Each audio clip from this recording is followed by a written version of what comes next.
भोले जी और माता पार्वती जी के कमल चरणों में गुड़ चुके गोड़ लागतानी हमार परम श्रद्धालु। माँ जगदम्बा भवानी के कमल चरणों में गुड़ चुके गोड़ लागतानी हमार परम श्रद्धालु। आज हम माँ जगदम्बा के बहुत ही प्यारा ऐसी चर्चा में रुत महादेव जी के चर्चा होवे करला। आज हम माता रानी की चर्चा को रह जाता नहीं। देखिए एक बाप जन अपनी बेटी के साथ कितना गलत कइले बाटे और कैसे माता रानी के कृपा भइल बा। कथा के आप सभी पूरा सुनब त आनंद आ जाई।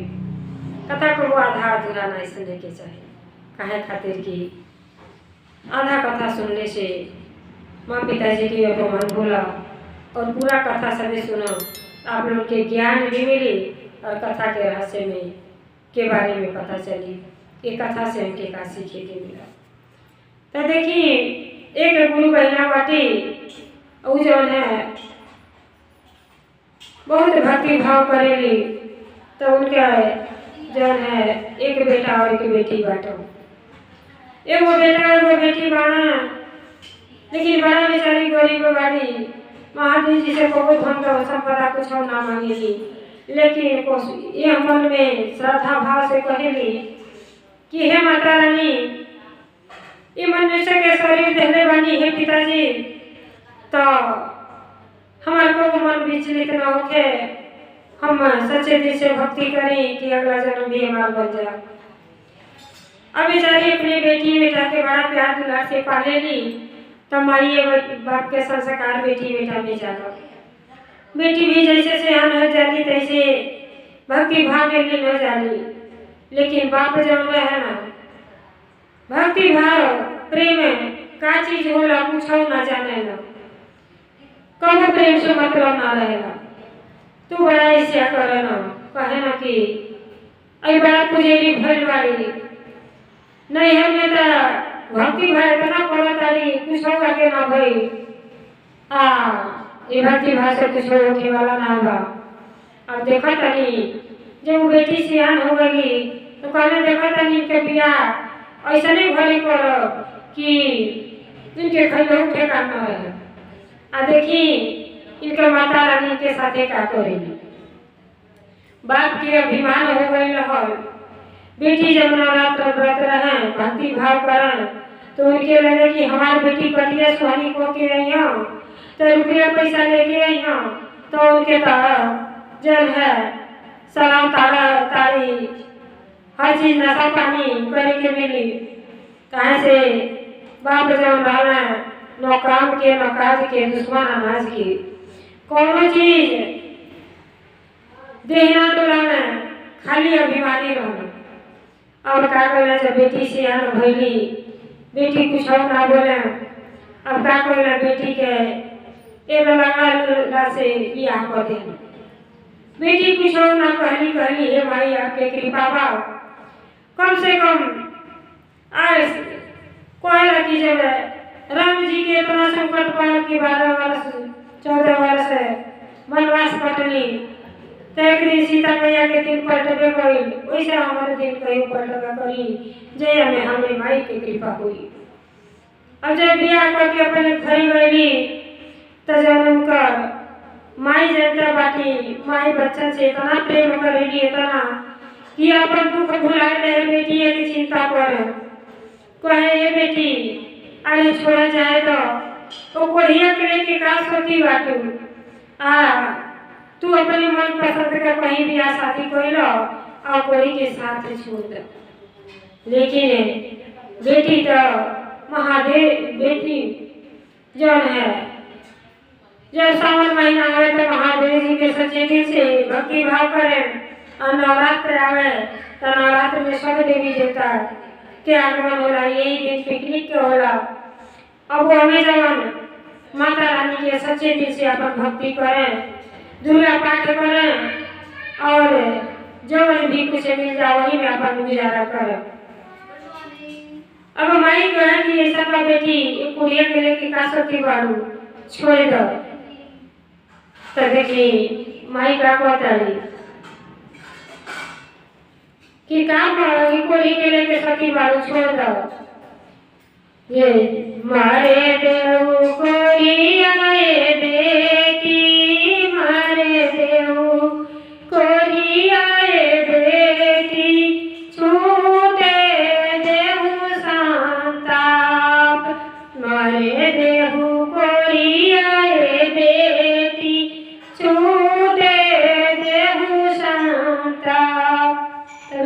कहते कोरिया जे जी है आमा, कोरिया जे जी है आमा, पलटी राज हमा, कोरिया जे जी है आमा, पलटी राज हमार।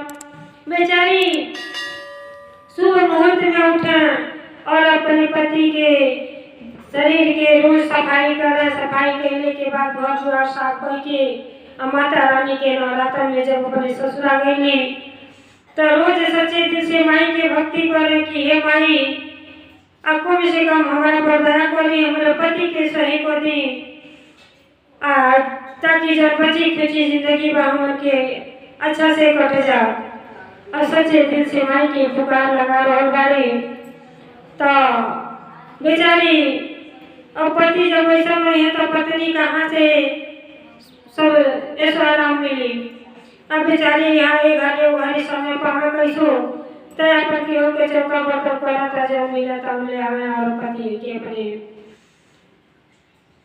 कुछ बना के खिलाओ पिलाना और दोनों जनी अपन समय काटा था। और माई के गोड़ पकड़ ले कहली कि माई आज तक तू कह दे कि कोरिया मर जाए, आज कोरिया हमार जिये तो हमार सुनो सिंगार बनल बा, अभियान हमार कोरिया मर जाए हम तो हमारा के साथ है के रही कुछ ना बात हम कहेगा सहारा बा, उनके सहारे हम पूरा जीवन के व्यतीत कैले माई, तू चिंता ना करो। अब बाप जाना भिमानी कहता है बोलता बाती है देखता नहीं कैसे इनकर बहुत भजत वाली है, भक्ति भाव करत रहे, देखी कर जीवन कैसे कटेगा। तो अभिमानी कबो ना बने के चाहिए, स्वाभिमानी बने के चाहिए। अब बेचारी अपन 9 दिन के व्रत माता रानी के रहली, अपन सच्चे दिल से भक्ति भाव करें, रोज दुर्गा पाठ करें, माता जी के आरती उतारें, जो भी प्रेम भाव से रहे कुछ ना रहे मिसरिये के भोग लगा दें और माता जी अति प्रसन्न भैली। अब बेचारी जनता मानी जब घर में कुछ ना रहा तो कितना मन दुखित रहा। और माता रानी उनके भक्ति से इतना प्रसन्न भैली कि बेचारी अब देखा तानी कि हमारा भक्त बड़ा हमारे सेवा भाव करत आली तो उन्हीं के रूप में गईली और कहली कि ए बेटी हमारा बड़ा भूख लगल बा, आप कुछ खिला दे तो अच्छा रह। अब अष्टमी के दिने वो जगह घर चौका बर्तन करत रही, थोड़ा आटा ले ली और बेचारी पूरी बनौली अभेली माता रानी के भोग लगौले रही। अब बेचारा में कढ़ाई चढ़ा के धैले रही तले माता जी आ गई। जब माता जी आ गई तो पूरा नगर घुमली, ओकरे बाद देखा तानी कि बिटिया श्रद्धा भाव से अपने रखी पहले लेकिन हमका भोग लगोले बाटी। और भी सारा में बेचारी भजन कीर्तन करत आली या का करत आली पगली के बेसावा में सीसी या पुकारली हो, सीसी या पुकारली हो, कहाँ बाणी माइया रन हो राम, कहाँ बाणी माइया मारन हो राम। पगली के बेसवा गाई सीसी या पुकारली हो, बेटी या पुकारली हो, कहाँ बाणी माइया मारन हो राम। पर्वत पहाड़े से मैया मोर आइली हो, मैया मोर आइली हो, कहा बेटी दिलावा के बात न हो राम, हो राम हो, कहा बेटी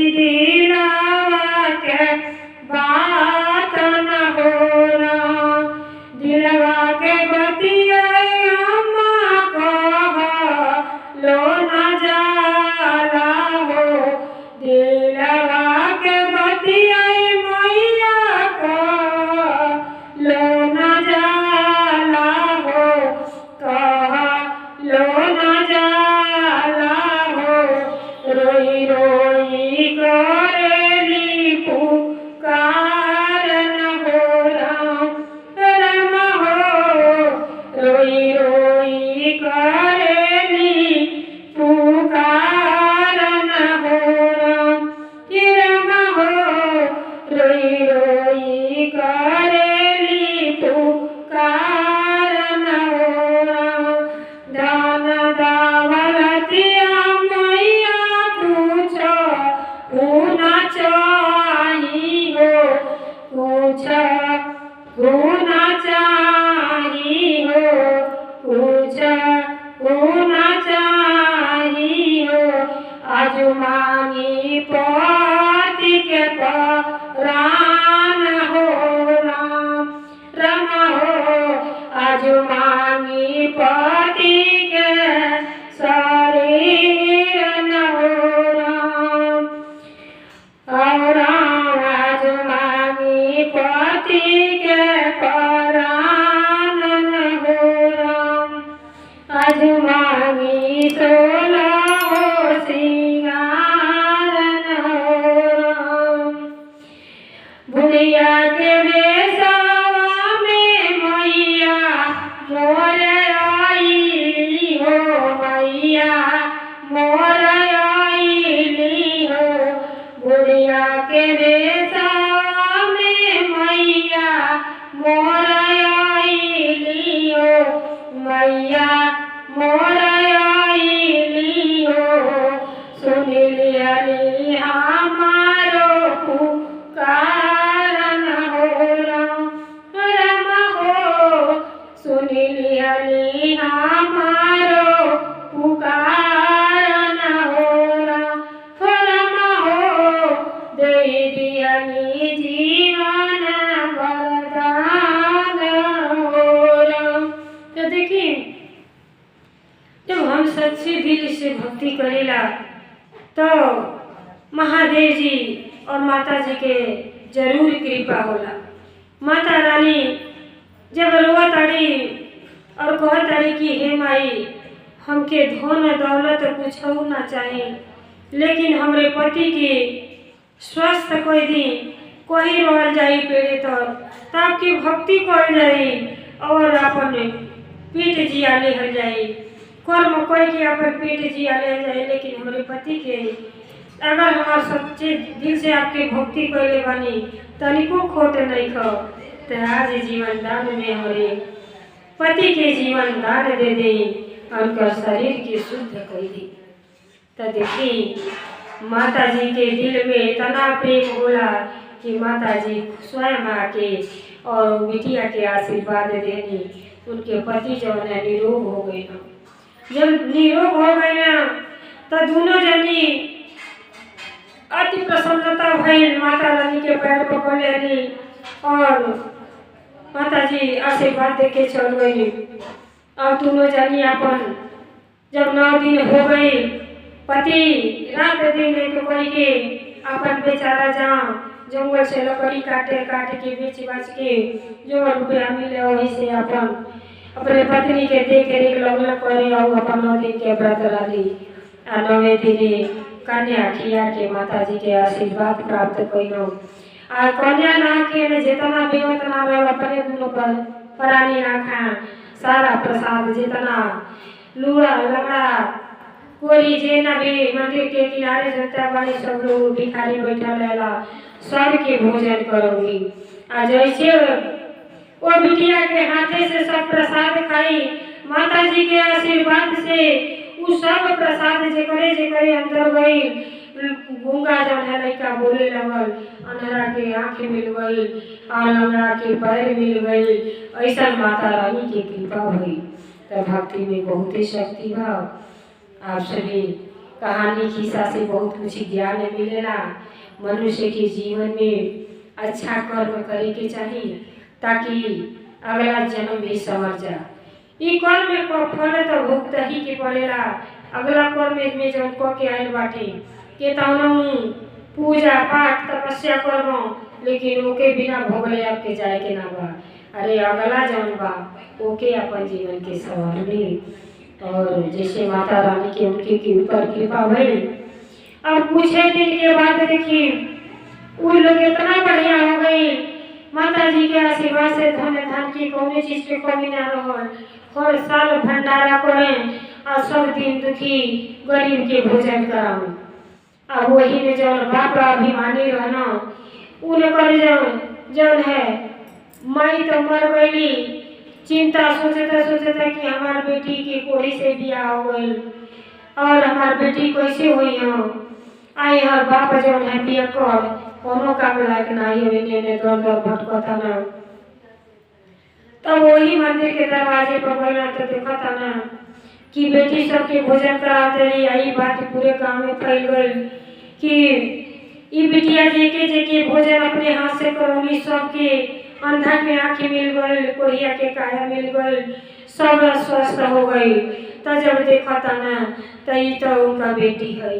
अब वही देखी वही वो बाप के अभिमान चूरे चूर हो गई और माता रानी के दरबार में जाके माथा टेक रहे कि हे माई हम बड़ा अभिमानी बाप बानी कि अपने बेटी के गढ़ा में ढकेल देनी। और ये से कहल जाला कि माई कबो कुमाई ना होली। कितना हो बाल बच्चे माई के बारे में उल्टा सोचे हैं, लेकिन माई कबो गलत ना हो सकेली। अब बेटी के नजर बाप पर पड़ल तो बेटी के अंदर अभिमान रहल। अभिमानी व्यक्ति कबो पूजा पाठ करिए ना सकेला। जेकरे दिल में प्रेम ना रहे केहू के प्रति वो भक्ति भाव कबो जीवन में ना कर पाई। अब वही उनके एहसास हो गई, अपन बुराई सारा त्याग देना और वही मंदिर पर अपन रहे लगना और माता रानी के सेवा भाव में जुट गई ना। तब बाकी के जीवन के अपन सफल बना देना। तब भक्ति में इतना शक्ति बा जैसे माता रानी के वो परिवार पर कृपा भइल, बेटी के जीवन सवर गई, पति पत्नी के प्रेम मिल गए। वैसे सब बहनों के पर माता रानी के आशीर्वाद बनल रहे। हर हर महादेव, हर हर महादेव। माता रानी की जय हो जय।